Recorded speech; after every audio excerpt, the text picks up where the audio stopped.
and condolences to the family and loved ones of Lance Corporal George Hooley of the Parachute Regiment, who died yesterday in Ukraine. Lance Corporal Hooley was injured in a tragic accident away from the front lines while observing Ukrainian forces testing a new defensive capability. His life was full of courage and determination. He served our country with honour and distinction around the world in the cause of freedom and democracy, including as part of the small number of British personnel in Ukraine. Mr. Speaker, I place his name on record today to express our gratitude and respect and to affirm that his service will never be forgotten.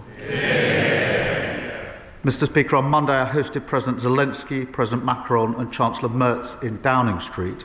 We must redouble our efforts. The UK, Europe and our allies will stand shoulder to shoulder with Ukraine, stand up to Putin's aggression and work to deliver a just and lasting peace.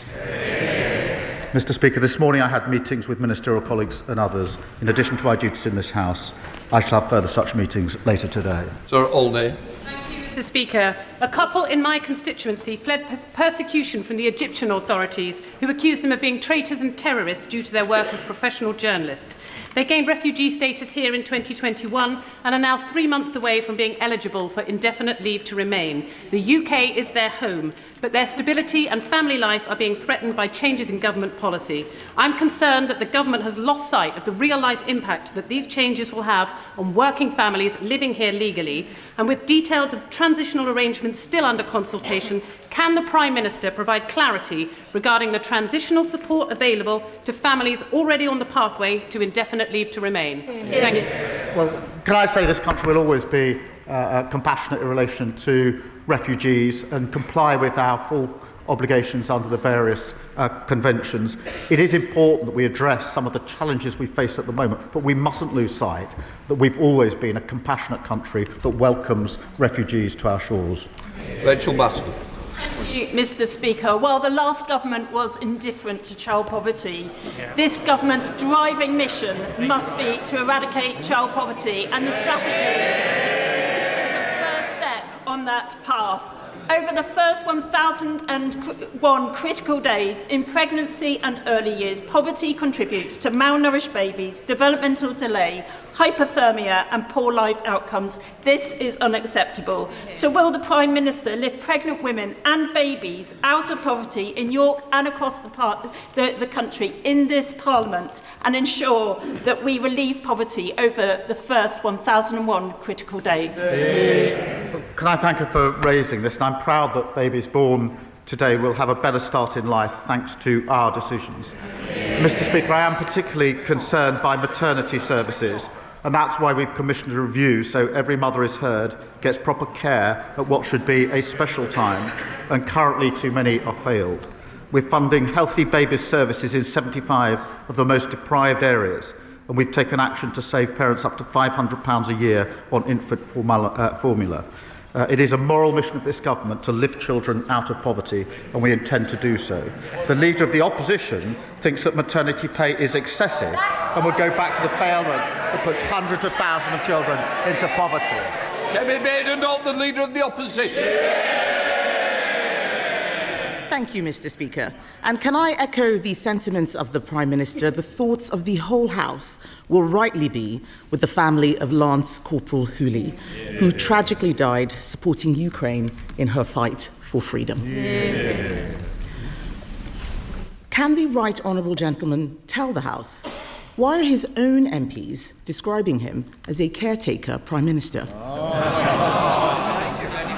Mr. Speaker, my own MPs are very proud. We've just passed a budget which protected our public services and our NHS. No austerity which brought our NHS to the ground. We've created the conditions for economic stability with the headroom we need. And Mr. Speaker, we're concentrating on the single most important issue for families up and down the country, which is the cost of living, by taking £150 off their energy bills. That's in addition to the £150 for the 6 million of the poorest household. We're concentrating on what matters to the country. She's trying to save her job. Mr. Speaker, let me answer the question for the Prime Minister.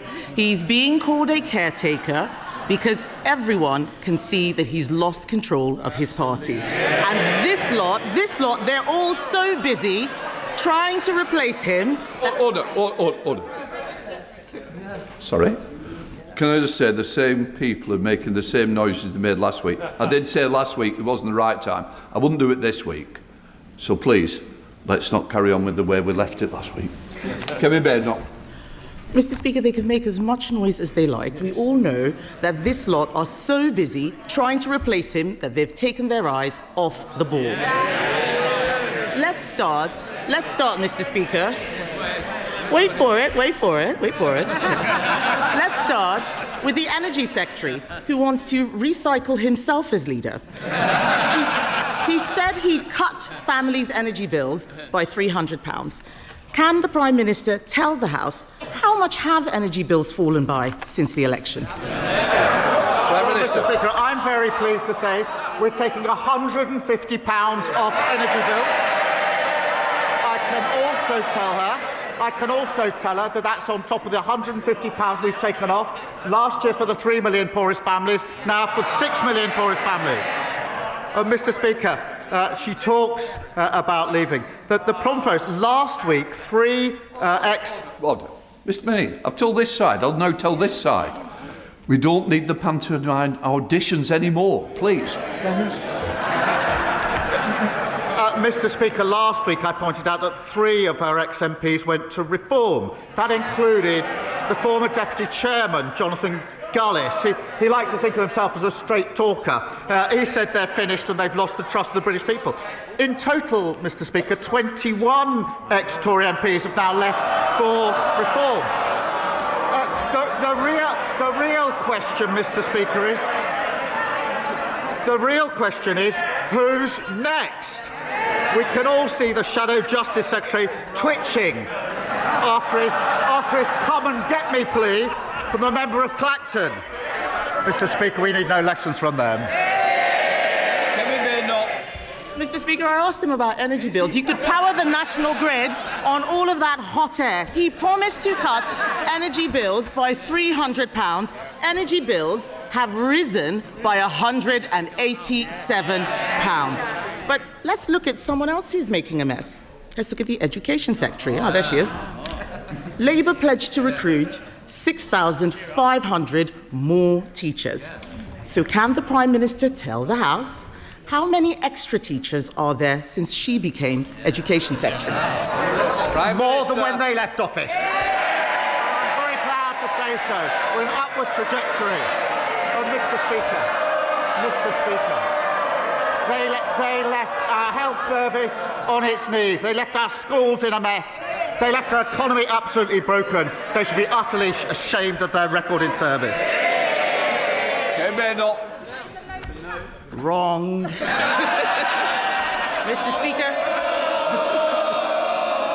Mr. Speaker, there are now 400 fewer teachers since she came into office. She's shaking her head. It's on the DFE website. Does she not check it once in a while?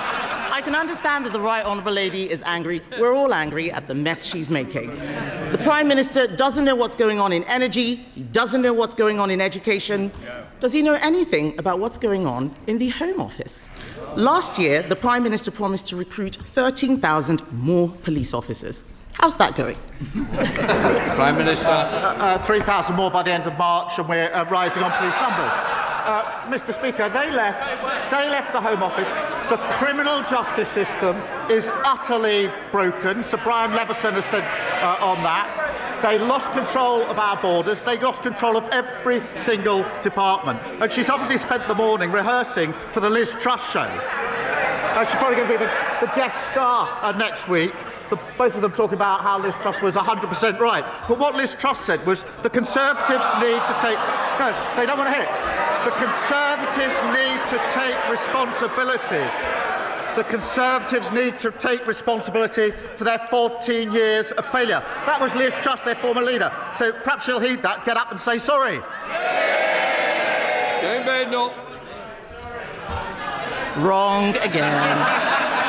I asked him how many police officers. There are now 1,300 fewer officers than at the election.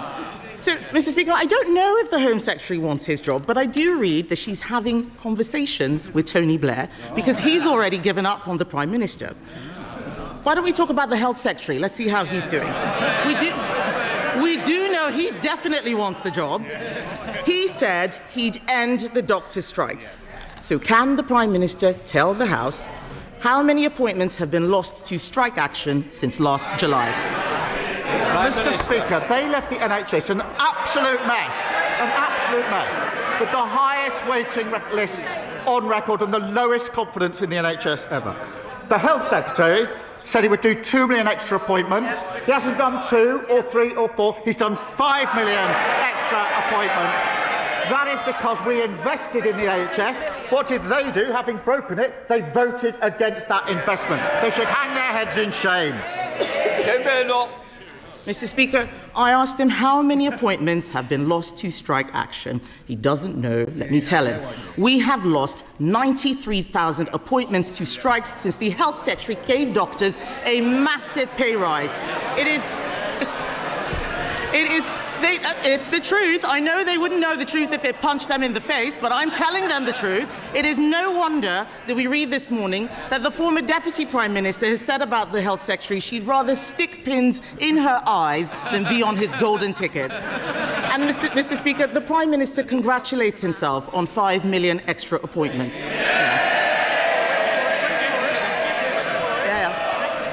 In our last year of office, we delivered 6.5 million extra appointments. Under Labour, Mr. Speaker, everything is getting worse. Jobs, bills, police numbers, teacher numbers, everything is getting worse. The Cabinet should be doing their own jobs. What are they doing? They're trying to compete for the caretaker's job. The only person who doesn't want the Prime Minister's job is the Chancellor. She's just trying to cling on to her own. Isn't it time, Mr. Speaker, that the Prime Minister admits that Labour isn't working?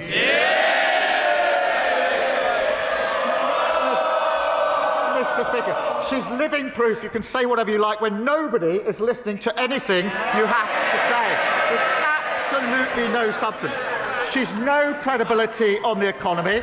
She still believes that Liz Truss was 100% right. She wants to go back to austerity with £47 billion of cuts. She thinks the minimum wage should be frozen too high. She's got no credibility on foreign policy. She complains about trade deals she tried to get and we got. She says that we should stay at home and not attend NATO or the G7. On issue after issue, she's clinging on to reform. That's not leadership, it's weakness. No wonder so many are leaving her party. They know there's absolutely no reason to stay. Thank you, Mr. Speaker. Thousands of families are moving into new estates only to discover that basic infrastructure, roads, drains and sewers remain in limbo, unadopted by public authorities. In mid-Cheshire alone, 4,700 households, more than 12% of all properties in the constituency, face this uncertainty with no guarantee over maintenance, safety and future costs, often years after developers have walked away. Can the Prime Minister say what steps he will take to make adoption timely and enforceable so homeowners are not left carrying the burden of unfinished infrastructure? Well, I thank him for raising this serious issue for his constituents and over 1.7 million homeowners across the country who are left at the mercy of unfair costs and poor management. I can confirm we're consulting on reforming the system to reduce private management of these estates and to protect more homeowners from unfair charges. That's a vital part of our leasehold reforms to protect homeowners from high cost and make sure everyone has the amenities that they need. Sir Ed David, Leader of the Liberal Democrats. Thank you, Mr. Speaker. Can I join the Prime Minister in offering our condolences to the family and friends of Lance Corporal George Hooley, who died on duty in Ukraine? Our thoughts and prayers are with them. Can I congratulate Glastonbury's Lando Norris on becoming the 11th British driver to win the Formula One World Championship, and also everyone at McLaren's in Woking who powered him to the title. Mr. Speaker, President Trump's new national security strategy is a deeply alarming document.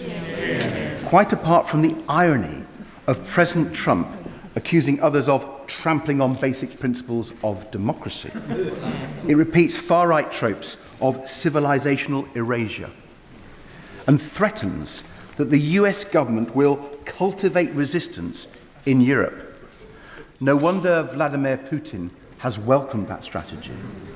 So will the Prime Minister pick up the phone and make it clear to President Trump that any attempts to interfere with our democracy are totally unacceptable? Can I join him in congratulating Lando for the incredible win? I went down to Woking on Monday to see some of the team at McLaren, and they're all wearing the pride that brought with them. On the question of Europe and President Trump's comments, what I see is a strong Europe, united behind Ukraine and united behind our long-standing values of freedom and democracy, and I will always stand up for those values and those freedoms. Ed Davey. Mr. Speaker, I didn't hear about standing up to President Trump. And if we're going to stand up to President Trump, we do need to strengthen our ties with Europe, not just on defence, but on the economy too. And the truth is, this government will not succeed unless it gets our economy growing strongly again. And the best way to do that is a customs union with Europe. The Prime Minister's chief economic advisor knows it. The Deputy Prime Minister knows it. And yesterday, the Labour chair of the Treasury Select Committee showed she knows it too when she backed our bill. Does the Prime Minister fear that if he keeps opposing a customs union, in 12 months' time, he will not be standing there? Mr. Speaker, we have got a close relationship with the EU through our reset earlier this year. And yes, I do want a closer relationship than the one we've got at the moment. We are moving towards that. We do have manifesto commitments on issues such as single market, customs union and freedom of movement. But I would gently point this out, that having now done significant trade deals with other countries, including the US and India, which are hugely important to the JLR workforce and on pharma, it is not now sensible to unravel what is effectively the best deal with the US that any country has got. Sir Joseph. Thank you, Mr. Speaker. Working in NHS, I saw the consequences of Tory underinvestment in our health service. I welcome the progress under this Labour government. Falling waiting lists, higher patient satisfaction with the general practice, and the rollout of neighbourhood health centres announced in the budget. I thank the frontline staff, including in mental health and community services, for all their hard work, and I am especially grateful to all the staff at the William Harvey Hospital in Ashford who turned up to work.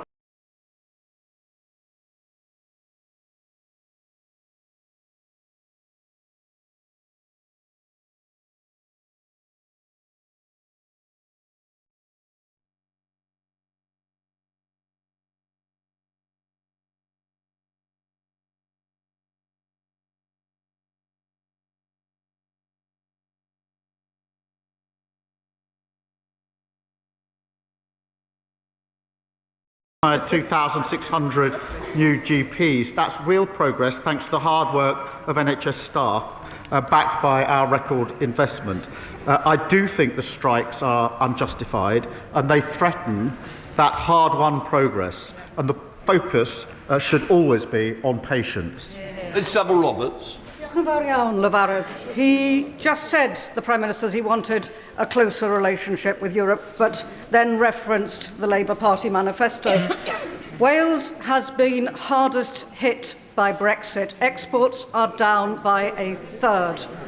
When will he admit that the only solution to the chaos imposed by Brexit is to rejoin the customs union and the single market, or is he too afraid of what his party might say? Mr. Speaker, I went to Solihull to see the JLR workforce before we got the deal with President Trump. They were worried sick that they were going to lose their jobs, and that would be a loss for them, their families and their communities. I took the call from President Trump when we got the deal in Solihull in JLR, so that the first people I could tell were the workforce, who knew very well that that meant their jobs were safeguarded.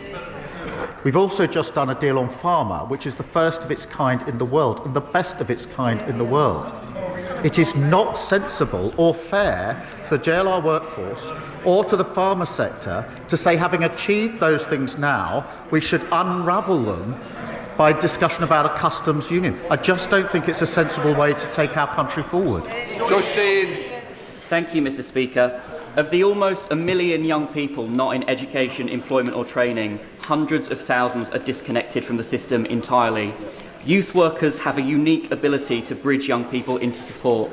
I wouldn't be stood here today if I hadn't been supported by a youth worker called Russell when I dropped out of school.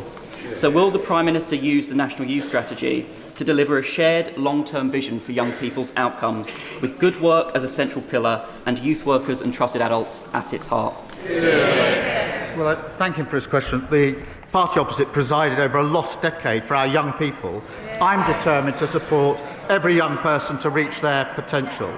That's why we're delivering the first national youth strategy for 15 years to transform youth services, backed by over £500 million. Mr. Speaker, that means more youth workers, more youth centres and a network of 50 young future hubs. That's on top of our youth job guarantee and our plan to create 50,000 more apprenticeships. We're building a Britain for the next generation. Sir Keir Starmer. Mr. Speaker, over the coming weeks, millions of people from across the country will be visiting their local church. Churches are the custodians of our history and do enormous good. But in January, the government announced a £19 million cut to the listed places of worship grant, as well as putting a cap on the repair costs. This cut puts thousands of local churches at risk. And I say to the Prime Minister, if we lose our churches, we lose the very soul and essence of our communities. So as we go into Christmas, will the Prime Minister do the right thing? He has 10 at risk in his own constituency. Will he reconsider this policy so that we can save our churches? Mr. Speaker, we do support our churches and the work that those within our churches do, particularly in the lead up to Christmas. And I've got a reception for them in Downing Street this very afternoon. Jim Dixon. Thank you, Mr. Speaker. Before May's election, Reform in Kent promised that they would improve services and cut taxes. Instead, vital services to older people and those with a mental health condition provided by great organisations like Imago and Involve is to be cut, and taxes are going up. Would the Prime Minister agree with me on two things? That given the additional money for the county through the Fair Funding Review, it's beyond belief that Kent are cutting services that vulnerable people rely on, and that their so-called Doge unit that we were told would eliminate waste actually stands for deluded, overconfident, gormless and embarrassing. Well, it sums up very well how his community have been utterly let down by reform. Whilst the member for Clacton is making excuses about his behaviour at school, look at what his party are doing across the country. Chaos in Kent. In Hampshire, their mayoral candidate says the Deputy Prime Minister, a black British man born in this country, should go back to the Caribbean. In Staffordshire, Reform's leader has been exposed as a white supremacist. It's not a coincidence, Mr. Speaker, because chaos and division is a member of Clacton's life work. We're a hobos. Thank you, Mr. Speaker. In Bath, parents of children with special educational needs, often very complex needs, are crying out for special school places. Funding to build a brand new special school at that Culver Hayes site in Bath was secured, but the government has frozen the funding for almost 18 months without any explanation, leaving many families in the lurch. How much longer do families and children with special educational needs have to wait for this vital new school? Well, I thank you for raising this, and we are working closely with local authorities on plans for special and alternative provision-free schools. We are keen to progress this, and I'll make sure that ministers update her in her particular case. But we are determined to fix the SEND system that fails parents and fails children, and that's why we've launched a national conversation to put families at the heart of the lasting reform. We've already put money into extra new places, a language support and Best Start family hubs being rolled out across every area from April. Christine Sullivan. Thank you, Mr. Speaker. In Blackburn, West Lothian, St Kentigern's Academy was part demolished due to wrack and is being rebuilt, costing £35 million. West Lothian Council found £20 million from its own stretched budget, but despite repeated pleas to the Scottish Cabinet Secretary for Education, who called it the most deserving case, funding has not been delivered. Will the Prime Minister back my call for the Scottish Government to urgently fund the £15 million shortfall and raise it with the First Minister in their next meeting? Well, can I thank her, because she's fought for her constituents on this issue for years, and meanwhile decades of SNP cuts and broken promises have left schools crumbling. Mr. Speaker, what a contrast. By the end of this Parliament, every school in England will either be rack-free or we will rebuild them entirely. We delivered the largest settlement for the Scottish Government in the history of devolution. So the question for the SNP is, after decades of decline, what is their excuse? Dr. Luke Evans. Mr. Speaker, I feel for the Prime Minister. It must be tough wherever he goes in the UK because of his policies. A pub, higher taxes. A restaurant, higher taxes. A cafe, higher taxes. A farm, higher taxes. A GP, higher taxes. A care home, higher taxes. A hospice, higher taxes. So, Mr. Speaker, is this the reason the Prime Minister chooses to spend so much time out of this country? What a load of nonsense. Mr. Speaker, we are at a critical stage in progress in Ukraine that will affect Ukraine's sovereignty, the whole of Europe, and the values that we hold dear. We are part of one of the leading countries to strengthen NATO at a vital time for defence and security in Europe. And we've secured trade deals that they tried for years to achieve, but never did because of our international engagement. And we've got better relations with the EU, all of which is good for our country. Ridiculous question. Thank you, Mr. Speaker.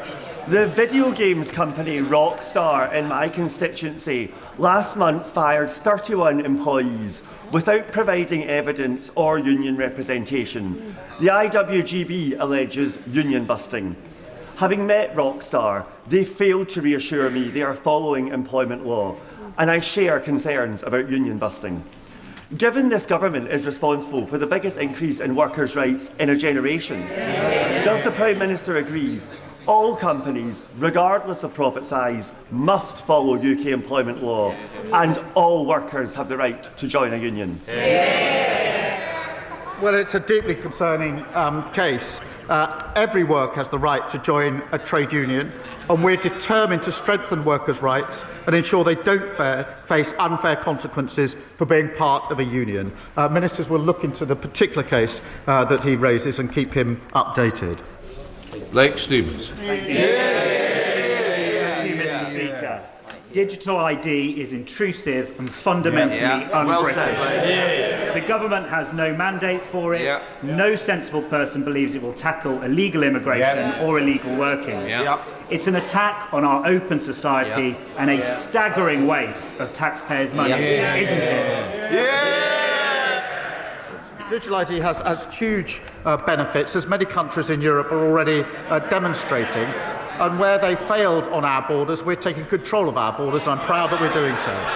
Jenny Riddle-Carpenter. Thank you, Mr. Speaker.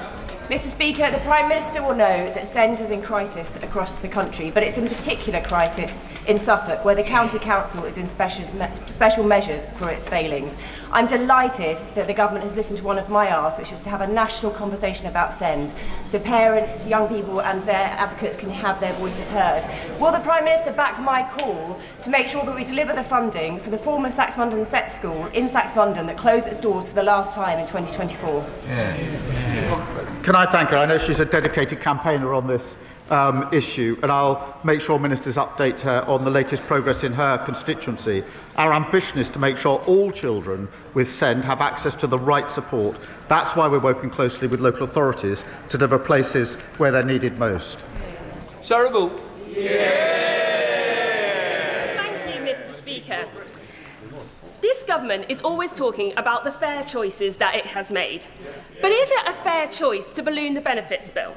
Is it a fair choice to introduce an unfunded and unwanted digital ID that will cost the public billions? And is it a fair choice to increase taxes on working people when the promise was not to? The answer, Mr. Speaker, is no. So can I ask the Prime Minister to consider one final...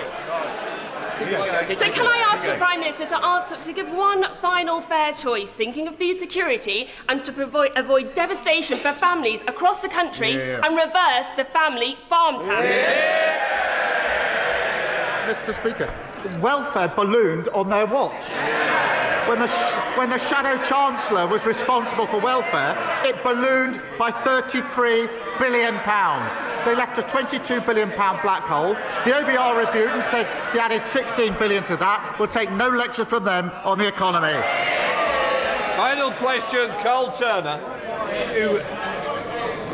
Thank you, Mr. Speaker. There's no denying that this government inherited a crisis in our criminal courts, with a number of cases waiting to be tried growing every single day.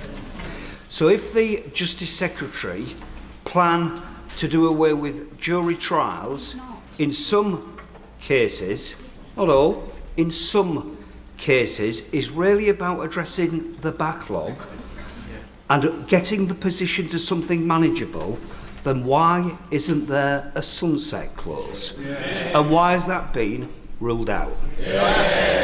Well, he's absolutely right to draw attention to the crisis in our courts. Yes, he says. Sir Brian Leveson is one of our most respected senior judges. He did an independent report, and he made clear that we risk, in his words, total collapse of the criminal justice system without change. That is what they're chundering at. That is what they left. A system near total collapse, where victims of sexual violence and rape wait years to get justice. That is not justice, that is victims failed. I can reassure him, and I know he feels very strongly on this, that juries will remain a cornerstone of our justice system for the most serious cases. Mr. Robertson, I don't want shouting like that again. Do we understand each other? Okay. Right. That completes Prime Minister's questions. Yeah.